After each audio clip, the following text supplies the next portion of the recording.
వెరైటీగానా? పద పెడతా. నీకు వెరైటీగా తినాలని ఉందన్నావు కదా, పెడతానుండు.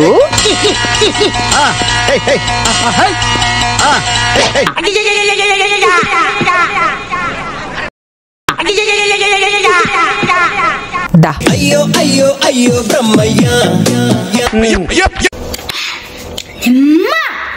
నిమ్మ రే, నిమ్మకాయ కదా అని చెప్పి నిమ్మగా ఉంది అనగా దాన్ని పులుపు అంటారు. అది ఉప్పు ఉప్పుగా ఉంటుంది, కారం కారంగా ఉంటుంది. అయితే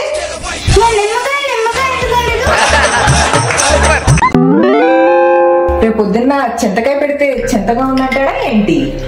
వాడు మీ అబ్బాయి, ఏదన్నా అనొచ్చు. మంచిగా చేస్తే ఆయన గారు అబ్బాయి, ఇలా చేస్తే మా అబ్బాయి. ఇదండి నా పరిస్థితి.